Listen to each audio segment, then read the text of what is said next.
Welcome back, evildoers. It's that time again. I know. Already, you're saying? Huh. Yes. Already. I'm excited. Are you excited? Because here we are. Together again. On Misery Point Radio. Still can't believe you're here. You guys are awesome. I'm your host. My name is Mike. And today we're going to talk about the shit that dreams are made of. And of course, I have always been of the opinion that dreams do come true for those that work hard while they dream. And I believe that 100%. That'll never change.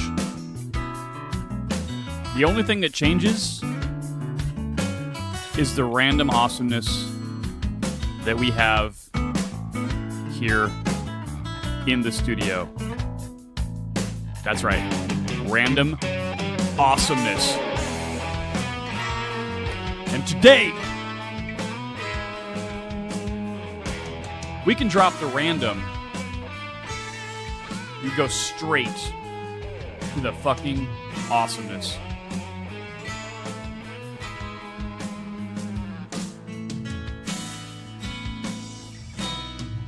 So, I'm going to tell you a story.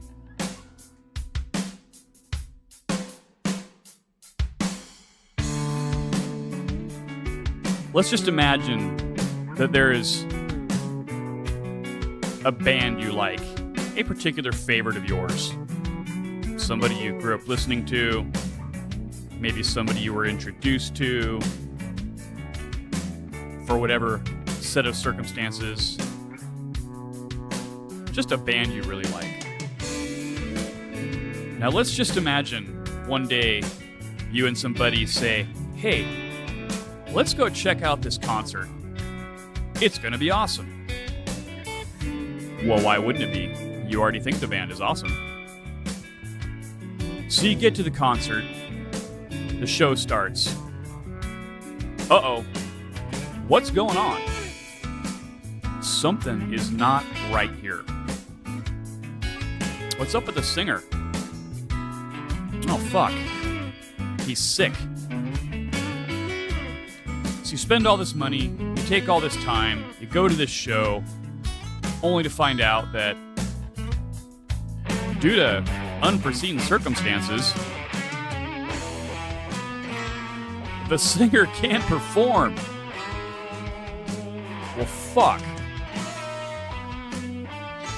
And then something crazy happens. Singer says, guys, I'm really sorry. Don't think I can do this anymore. I'm unable to continue. And then someone else has the brilliant idea. Well, fuck. Instead of canceling the show, let's just get one of y'all to come up here on the stage and help me finish the set. Is that crazy? Now, even crazier than that, let's just say the person they pick is you. Yeah, just like a movie, just like a story out of a crazy book. You get to go up on stage, be the singer for a band that you grew up listening to, and save the fucking day, right? You're a hero. No canceled show. And something that you could only dream about is actually happening. You're standing up there thousands of people screaming your name, cheering you on. Lights so bright you can barely see what's going on. Well, this wasn't just a story, my friends. This actually happened. Yeah. So, some of you might have read about this in the news. A good friend of mine went to see the band Loverboy, and sure enough, Mike Reno, not feeling his best, didn't want to cancel the show. Felt bad for the people that showed up, paid good money. Show must go on, right? And go on it did. So, my buddy gets to go up on the stage and for that moment of time, got to be the singer for Loverboy here at a local show in Everett. And he fucking killed it. I mean, he fucking killed it. So we're going to talk to him today. And if that wasn't awesome enough, he's also in a band called the Janitors of Chaos, whose music you're listening to right now during this intro. And the Janitors just released their debut album called Aether Ore. And I gotta tell you, the talent in this band, unrivaled. So, we're gonna talk with my good buddy here, and we're gonna have an awesome time. Are you guys ready for this? All right, so welcome from Janitors of Chaos, Fever 103, Whiskey River, Seattle Drum School, and 50 million other projects. My old friend, Steve Fournier. Steve, welcome to The Edge. It's good to be here. Awesome, man. This has been a long time in the making. We've been trying to kind of work this out. So initially, we were going to try to get the entire Janitors crew on. Timing was kind of a challenge, I think, with everybody's schedules, but I think you can represent. Sure. Yeah, so we're gonna talk a lot about the Janitors of Chaos, who have a new album, and we're also going to talk about some of Steve's other projects and crazy childhood memories and whatever else comes to mind. So let's just start this off. So I just downloaded the CD, your debut CD. Aether Ore, I believe, is kind of how it's pronounced. Yeah. Yeah. Yeah. That is a pile of awesomeness. Thanks, man. So we're going to let people hear some of the songs later on, but how would you describe that particular project? Well, it's actually funny how I met Chris and Ethan to begin with. Michael Cotta, that runs the American Music up there, the drum shop. He was approached by Ethan to do the drums for this for the Chris Poland clinic that basically was in Woodinville at the time, and that was back in 2010. And Michael Cotta's mom was in ill health, so Michael gets in touch with me, gives me Ethan's number. Next thing you know, I'm doing this clinic with Chris Poland. Chris Poland from Megadeth. Megadeth, right? Yeah. Chris Poland has his own band called Ohm, and of course he's from the LA scene. So he flew up, did that, and it was just basically me and Chris, my bass player, Chris Wartank, that kind of basically backed him up on that clinic. Ethan didn't really accompany him with the guitar, but Ethan kind of had a big part of putting that on, along with Chris Griffin, that owns Spotlight Studios, which is now the Jam Academy, because we ended up doing a recent Chris Pullen for the second time. We were able to jam and play with him again. But at that time, that's how I kind of met those guys. And Ethan, I talked to him a bunch on the phone. He says, "Well, have you heard the Chris Poland stuff? Can you play it?" And I'm like, yeah, yeah, Can I play it? yeah. And it, a lot of that stuff too. Chris had two different cats that he was using. Two different drummers, Kofi Baker, which is Ginger Baker's son, on a few of the tracks. Crazy. Yeah, and a guy named David Eagle, which was the original guy that they used for the full length record. I think one of the full length records he put out. So long story short, here I am doing this clinic, and I start, talking with Chris and Ethan. They're like, "Well, we have a band called the Janitors of Chaos, but we don't have a drummer.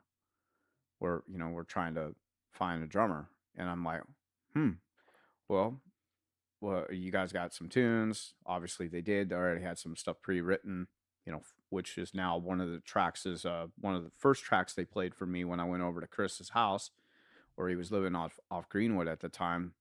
Of course, I meet up with them a week later or whatever, something like that. And they play me Fade. And immediately I start thinking to myself, I'm like, this is pretty good stuff. And I started, the wheels start the spinning. wheels start spinning, right? Yeah. Or the And I'm wheel of like the sky getting keeps drum on parts turning. already going, and I really liked what they had. And they, of course, they had many more other tunes, kind of written. I really don't know how many at that time, but so one thing led to another, and we just started jamming, and it was kind of an instant connection, Right. basically. And that's really weird that, you fall into the gap of like that kind of a thing happening, between like, but it's not, I guess it's not very uncommon, it's like one thing leads to another, but it was kind of weird how that all turned out. Like, backing up a clinic with a monster guitar player like Chris Poland, and next thing you know, the bass player and the guitar player are sitting there. Yeah, we're looking for a drummer. Yeah, it's like piles of randomness that actually turns into something meaningful. Totally. Absolutely crazy. And it was like the same thing, like how you and I met through the school. It was like, we knew, we kind of knew who each other were, at the time a little bit. But Right. it was like, this whole thing of like, you play guitar, I play guitar, and that was kind of weird, because with you and I, we used to jam guitar more than we probably did with just jamming. Yeah, drums and so we'll get a guitar. little history here. So Steve and I met in high school, which was like 3 years ago, give or take 20.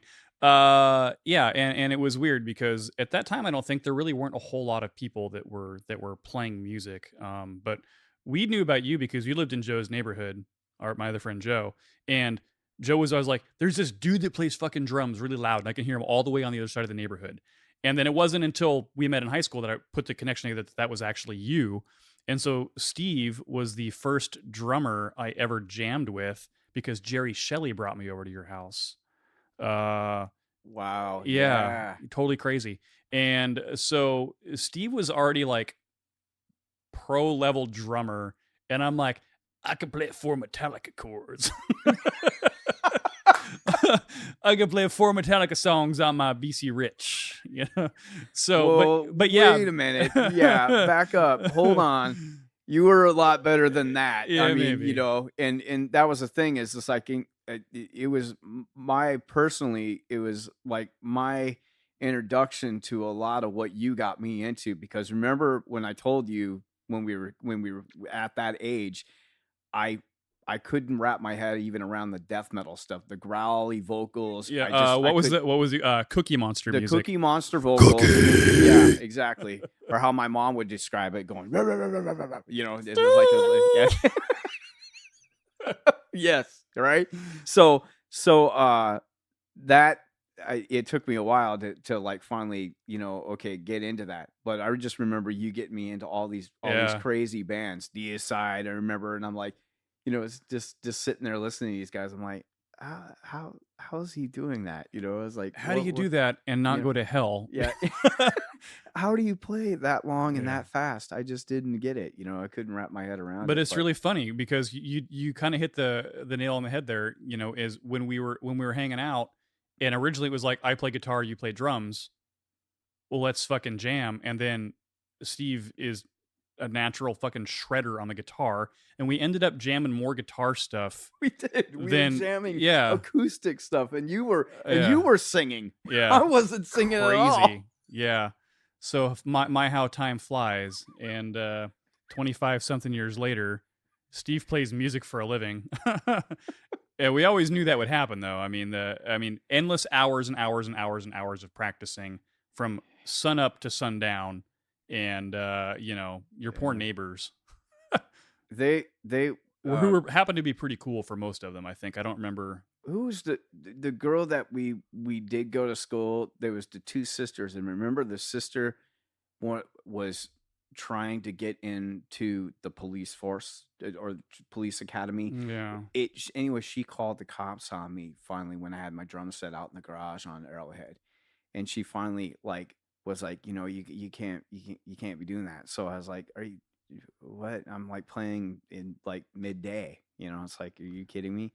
So I had to start barricading the door behind me where I had the drum set in the corner in the with the garage. fucking with the mattress propped up on the back of the door. Mattresses and the big foam pieces or whatever I had to put on. I think it was one day I went to your room and it was lined with like egg carton shells. Like, oh man, yeah, you know, yeah. like if you go to the store and you get like the big piles of whatever it is, like 6 dozen eggs, and it was like a soundproof my room with a fucking mattress on the door and the here you are coming even into my room. You're like, dude, you don't have a bed. I'm like, I do have a bed. Like, it's up against my door so I can sound. Oh, like the window to soundproof your windows. That's remember the hide a bed. You're That's like, awesome. where do you pull that out? And I'm like, no, I just pull out the mattress and put it on the floor. Yeah. And he was like, you know, that was like because I had the drums in the room. Right. And even when I didn't have the drums in the room, I had the stereo and I kept my room. Like, and that really was Steve's practice. That was his jam, was the stereo and the drum set. Oh man. Doing fucking double bass with one kick drum, a floor tom tuned to the lowest possible tuning you could do in the closet. And all you people out there are probably like, that makes no fucking sense to me. I have no idea. But if you were there, it would have been amazing. One time, Steve and I walked about 10 miles to go down to Kitsap Music so he could buy a double bass pedal. Oh, that was the Camco chain driven pedals, right? That Charlie Benante used to use in Anthrax, and we and then we went over to the burger place after that. Yeah, and top notch. Fucking pile of grease give you the shit burgers. we still pass that too when you and I go, that's Top Crotch Fur Burgers right there. Yeah, well now it's like a flower place. And now it's Flowers to Go. Or so like I mean, that must have been like, you know, 10 miles each way. So we probably walked 20 miles to go get you that fucking kick drum pedal that day. And then we went back to your place, and I was tired as a motherfucker. And the first thing Steve does is he hooks up this kick drum pedal and blows my fucking eardrums out for like 3 hours straight. Didn't say a word to me by the time, but when we were back there, it's like, hook this thing up and just fucking go. And I'm like, I'm just blown away. It was absolutely out of control. Yeah, totally crazy. He was like, I'm going home now. See ya. See you later. And then he just is playing. He's like, fuck you, get out. I don't care. That's awesome. By the way, the first time I ever got fucked up was with this dude. So Steve calls me up completely fucked up. And I just started driving too, mind you. So totally responsible. So it was like, and Steve used to call me and we'd talk on the phone for like 9 hours and my parents were like, get off the fucking phone, you know? But so Steve calls me up and he's like, dude, I'm getting fucked up. And I'm like, what do you mean? So is my dad. Yeah. He's getting fucked up with his dad. And I'm like drinking like alcohol? And he's like, yeah, dude, come over. Get your ass up here. Yeah. My dad's in the background. Get your ass up here, you pussy. Yeah, his dad was calling me a pussy, and I wasn't even there. And his dad's sitting there staring. Dude, my dad's like right here. My dad was always around when I was trying to pull something stupid too, so he knew fucking something was up. And I'm like, so, yeah, Steve and I are gonna go jam. And he's like, aren't you gonna get your guitar? I'm gonna go jam, and I'm gonna stay the night. Yeah. See you, Dad. Well, Don't you what have about school your tomorrow? guitar? Yeah. Oh, yeah, I don't need that. Steve's got a guitar I'm going to borrow. Oh, Steve has a guitar now. Oh, yeah. And an amp. Yeah. And so, We plug it into a stereo. yeah. Yeah, it was total bullshit and he knew it. But anyway, so I left and we got up there. I got up there. What was it? It was vodka and 7-Up, I think. Oh, dude. And you had already finished like a fifth of fucking Smirnoff. Dude, that was really bad, man, because we were in the kitchen. This is horrible. This is like 2 times we did this. Because the second time, dude, you were like, I'm not going to drink that. And it was Black Velvet. Oh. We go in the kitchen. Otherwise known as and fucking I take sugar the bottle, whiskey. and I think I took a big swig of it. And Mike was like, I'm not doing that, dude. What's wrong with you? I'm like, yeah, what is wrong with me? I'm out of my damn head is what's wrong with me. I was just like, yeah. And then you were showing up with the old English. And I go, dude, I don't know how you're doing it, man. I can't. There's no way I don't even remember where I got that. I don't know how I got that. Yeah, you had a 40, right? I had some 40s. Like a 40. And then we ended up just drinking the vodka and the 7-Up all night. And then the next day, we were so hungover. I remember your mom was making fun of us. Boss hog in the toilet. Him and I, dude. Two yeah, at one point we were tag team in the toilet. We were, yeah. I mean, it was sexy. I mean, it was love. saltine crackers for breakfast, man, all the way, man. Remember that? We woke up the next day. We weren't hungover. We were still drunk. Dude, yeah. And I wouldn't let you go. Oh yeah. Because I was freaked out. I was like, Mike, you can't go home right now. Yeah, I'm like, drive home, I'll be fine. I just gotten my license. You're like, no, dude, you don't understand. Like, if you walk into the house, your dad is gonna come up here and murder my dad. He's going to be like, totally. We just called out your dad on the air, by the way. Yeah. Sorry about that. Hey, Dad, still love you. No matter what, right? Yeah. Thanks, exactly. Bonus Dad. Yeah, thanks, Dad, for getting us drunk. Yeah, and that's how it all started. Yeah. And then because of that incident, that's why Steve is who he is today. Let's be honest. Yeah. Yeah. So how's that for the tangent of tangents? Yeah, that's great. That's awesome. That's a great introduction. And yes, again with the post production. So we'll get to and scene. Yeah. Yeah. And that started the whole metal phase, to what it was. But you've always been, you've always been in tune with different kinds of music. I remember jamming, with your brother and me breaking the microphone clips, because we got so drunk one time we were doing karaoke. Is that why? Yeah. Is that why Chris wanted to break our necks? Yeah. That whole time because I got drunk and knocked over that mic stand and the microphone clip it broke. I mean, they're just cheap pieces of plastic, but it was like, what happened to my fucking microphone clip? And then like I'm on the floor like then that makes sense why he was so mad the next day, because he was like so fed up. He's like, you guys, I had to run your guys' head and shove it in the toilet. Blah, blah, blah, you guys are puking everywhere. I was like, this is it. This is not cool.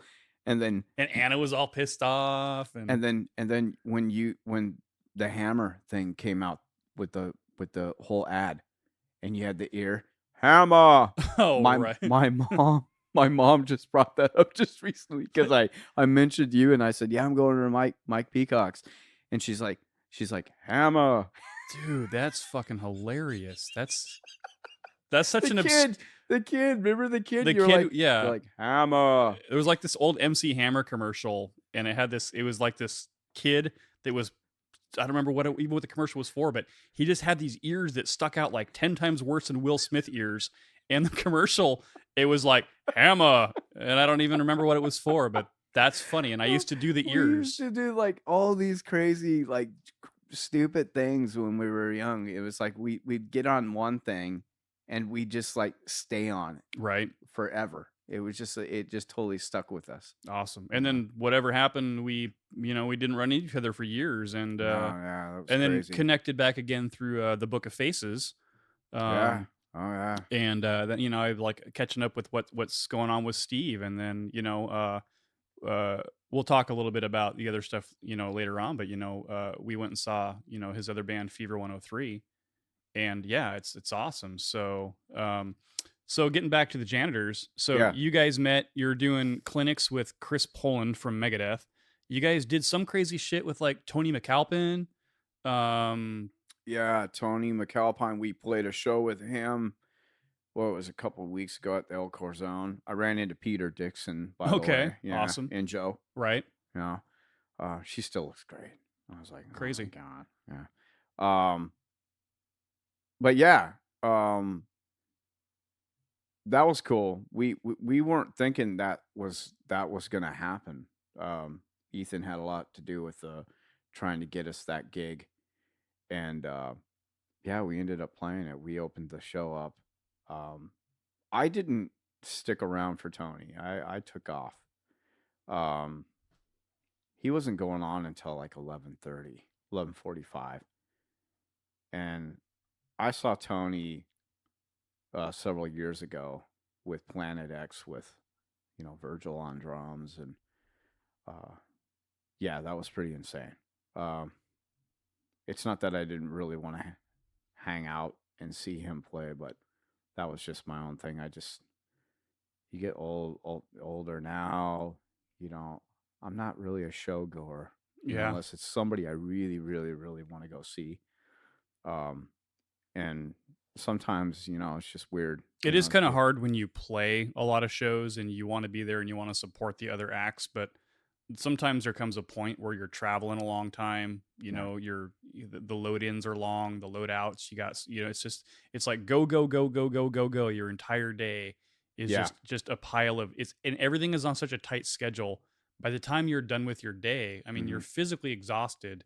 Yeah. And even if you play a small show, sometimes like it's a 2 day recovery. Sometimes just with all the craziness, you're not sleeping, you're not eating good, you're drinking Oh, tons of tour. alcohol, you're dehydrated. Yeah, touring is crazy. I mean, when you tour, basically is what it is, and it really is. The playing is a very small piece of that. It's you're playing maybe depending on your length of set time. If you're playing, you're lucky you're playing 45 minutes or so, or 35 minutes. Um, the time before that, you're just waiting around. You're doing absolutely pretty much nothing. You're Right. just waiting and waiting, waiting, and obviously you're driving. You're taking turns driving through the night, through the day. Making it to the next venue, the next state. Um, so yeah, it does wear on you, you know, but you know, you get used to it, you Yeah. know. So, your guys' sound for the janitors, as I was telling you earlier, it's kind of like this crazy eclectic mix. It's like I think it's Tool meets Dream Theater meets Satriani with like some crazy weird classical shit thrown in the middle of it. Yeah. It really kind of cool like syncopated drum beats, some really crazy time signatures. Yeah. Yeah, it's just it's really hard to describe it. Really melodic. So straight ahead kind of prog rock, and then some really cool instrumentals. And that kind of sound I think is unique to this particular area. I mean, we don't see that kind of a style a lot of in this. Have you guys had pretty good response so far from crowds? You play a lot of shows. It's yeah, talk about the style of how, as far as how we write as a band, we have a whole bunch of mismatch of different types of things coming in, whether it's the progressive, the funk side, as far as just a style of music. So we have all these different things, and the response, even though the problem that we've had with this band is that we haven't established uh, a ground here yet, because we haven't played too many shows in Seattle or even outside of that. We've only played a handful of shows, and I've always tried to tell Chris and Ethan, I go, it'd be really nice if we established, even the time we've been together, we've established a real, you know, keep ourselves visible, so to speak. Right. Because most original music now, you almost have to do that. You almost have to, you have to, tour a ton or you have to play a lot locally just to establish um, a reputation, or you know some type of um, you know um, Some kind of a following, some kind of a a consistent following. base. Yeah, Yeah. exactly. Yeah, yeah. And most bands, as you know now, most people, they're not going out much anymore to go see shows. It's getting to the point where it's like, especially with original music. So the only the handful of shows we've done, um, we haven't been able to establish a good following. But the shows we've done, we've gotten a pretty fairly good response. I think getting these like opening acts for Tony McAlpine and doing that Chris Poland, even though that wasn't really a particular thing about us.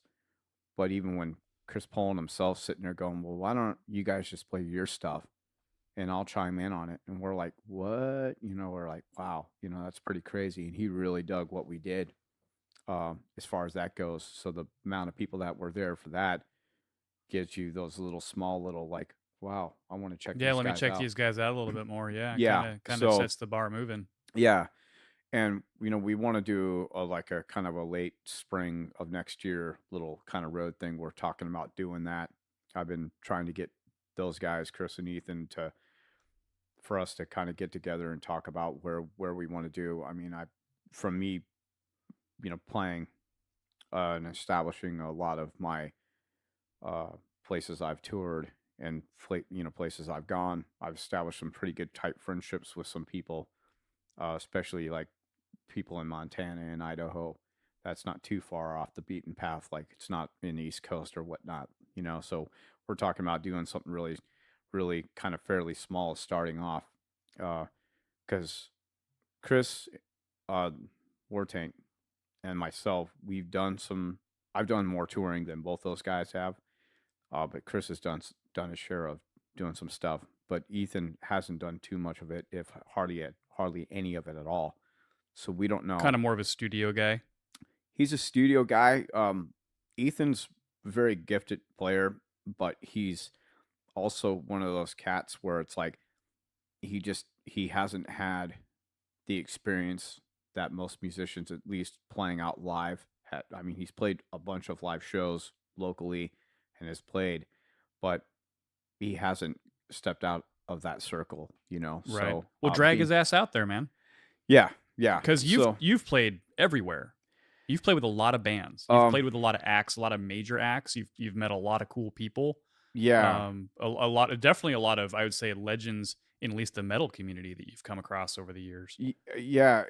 I mean, I've been really fortunate in the years I have been playing to be able to have the opportunities I've had. I mean, from everything from going touring Europe and and then touring the States and then doing a lot of stuff with like just solo artists too. I've done a lot of those things, and that's what I think being a musician is really about now these days, especially in this day and age, because not only that, you kind of have to be doing more than one thing to keep your head afloat. I mean, Yeah, I mean, there's this misconception out there that just because you're touring and just because you're doing a lot of stuff, that you're making a solid income. And a lot of times you're paying to play. I mean, you're barely, if at all, making even your travel expenses back. And I mean, the shows, sometimes they pay you based off, the crowd. Sometimes they pay you a flat fee based off just what kind of place it is. But in general, the average working musician, not making shit, and some people are in, like yourself, 5, 6, 7, 20 bands, whatever the case may be. That's why a lot of guys, I mean, even something that you're doing right now, that still has a related to the artist field.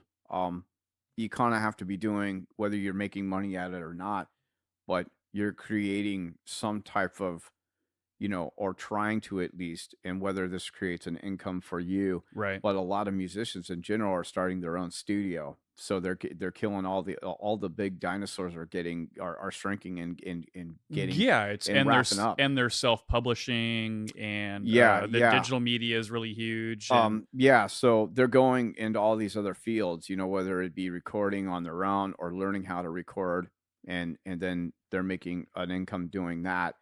And then they're out on the road, they're promoting whatever band they're in. They're getting into the business side of the field, or, they're an artist. They're doing covers for records. Right. They're doing something that has something to relate it to music, or has nothing to do with related music. My friend Derek Roddy, He's um, known in the drumming world. Um, he played for a lot of death metal, early death metal acts.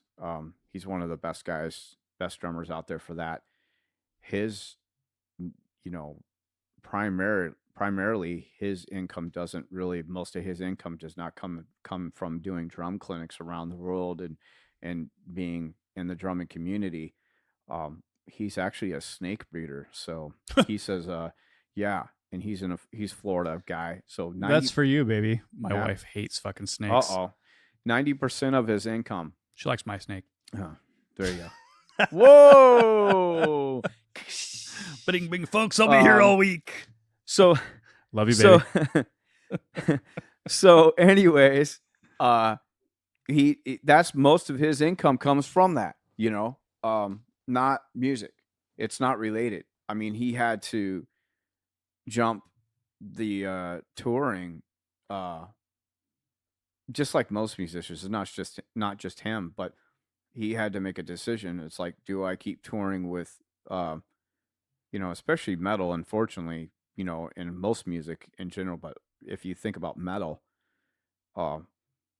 it's never got the notoriety that it's always correct. That other genres might have, and it's pretty crazy. It's pretty sad if when you really think about it, because there's so many talented players that play that type of style of music, but they're very versatile too. It's funny though. Now, I mean, you can hear metal on the radio. You can hear metal on TV. Like you'll hear metal songs as the backdrop for commercials. And I mean, oh yeah, metal used to be literally like you would have to trade tapes. Like you'd buy an import tape, and then you would trade it with your friends for other tapes, and it was a huge underground scene. And good luck getting anybody to play it on a station, and then finally now it's at the point where not only is metal popular, but there's a million kinds of metal, but there's very few of them that are, what you'd call, say, financially successful. Yeah. Tons of albums out there, which, cost a lot of freaking money to make. Yeah. But you hit the nail on the head earlier, which is like, a lot of those guys are smart now and they're business people and they're cutting out the middlemen. They're recording their own stuff and maybe bringing it to a mastering studio or maybe having somebody else come in to do the final mix. But Sure. they're buying, CD duplicators where you can, dupe 1,000 CDs in the course of a couple hours. They're buying their own equipment and really almost entirely self-producing. Yeah. And I mean, sometimes it's more money up front to do it that way and you're investing in it, but it's beats going to somebody else's studio and paying, $100,000 or $50,000 or, it sounds like a Janitor's record was pretty expensive to produce. Yeah. But that's probably because it was such a technical record and it probably required a lot of tracks, a lot of takes, a lot of dubs, and just kind of lots of steps involved in it. Tons of that. Yeah. I mean, that was pretty involved. There have been many points in that recording process of that I was looking at the watch all the time. Right. I was like, are you guys done? I'm like, they're just like, oh yeah, we only got this much to do. I was like, it got to the point where it's like, this is just ridiculous, man. It's like, this is how long this is. There's no way this is taking this long of a band to record a record. And, and I just had to set, that's why I not put necessarily those guys on a back burner, but it was like, okay, you guys need to do what you need to do. If you guys want to put all that money and all that investment of time to do that, go do that. But I'm gonna, which they didn't stop me from doing anything that I outside. You're just gonna keep doing your thing until the need for you arises at that time, right? Yeah, I mean, and I've always been that way, because if something of an opportunity strikes me, or gets, comes up, I'm gonna take it, and I've always had that attitude about it. It wasn't nothing personal against something. So if something happened to the point where, a touring act or something like that, or a band called me or an artist called me and I really liked what they do and I really love the music, and maybe now my heart's changed in some ways. I now it has to be I have to feel something. Back Sure. then I was willing to take anything and everything. I Just mean, to keep your feet just in to the door. drop, Yeah. just drop everything I'm doing and just go do that and see where that takes me. And a lot of times that's what you kind of have to do. It's a big gamble you have to take being a musician. It's like, if I go do this, I have to sacrifice to give up this. Right. I have to put this by the wayside, and kind of concentrate and focus on this. And if this blossoms and gets bigger, then that, okay, cool, you made a good, solid decision. It's like if something happened to where anything, big happened with anybody, I'd always tell everybody, it's like, hey, listen, this is a good opportunity. You should take it. Sure. So So I think what we're going to do now is we're going to check out one of the songs off your album.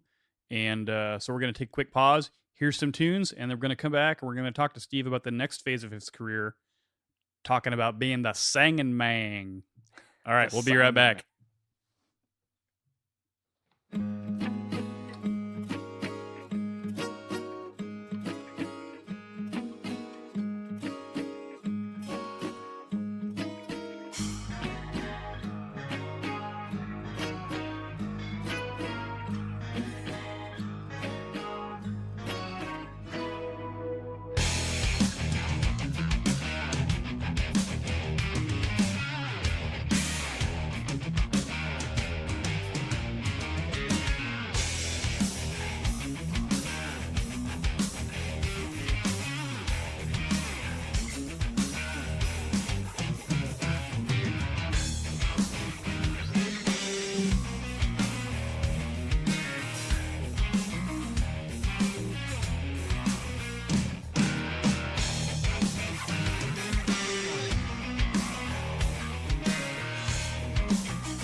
And the reasons for why we're here, but we only have the simple questions, yet some things still unclear. The stars that we've seen in the night, well, they aren't so clear when the sunlight starts to shine everywhere. But if it weren't for all these cold and rainy days, I see the stars align there, shining through. They're shining through the haze with years of burning. Our future's burning light. We're floating like we're dancers through the universe in this journey among our peers. We're cognizant of disasters, yet humbled by our fears. So I traveled to the sun just to see how our life begun. But time won't rest till it's gone, so I'm free until that day has come. Stars that we've seen in the night lately aren't so fair when the sunlight starts to shine everywhere.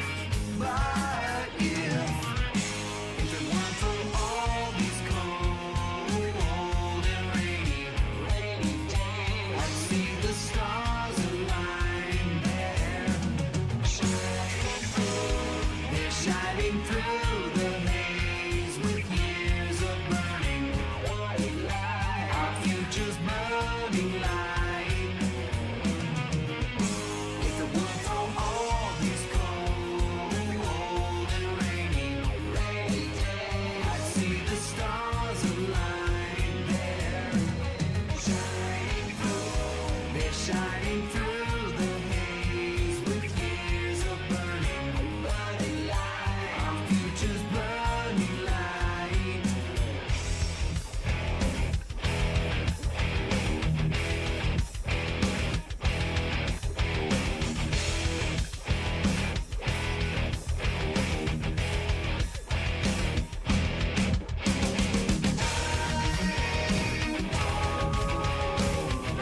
That track was called Singularity and is definitely one of my favorites off of that album. Believe me when I say every song on Aether Ore is absolutely amazing. I'm not just saying that. If you think I'm full of shit, check it out for yourself. You're going to find out that I'm right. So props to the Janitors of Chaos for displaying amazing musicianship as well as an immense amount of creativity and originality in a day and age where that's just not something you hear about anymore. So consider me a huge fan, and I will pimp your shit out left and right every chance I get. And hopefully I'll get to see you soon on a live setting. So coming up next, we're going to do a part 2 of my epic discussion with Steve Fournier. We're going to talk about some other current projects he has going on, namely his Foreigner tribute band Fever 103, as well as listen to him tell the tale of how he got to go on stage with Loverboy, fill in for Mike Reno, save the day, become a huge rock star and a YouTube sensation,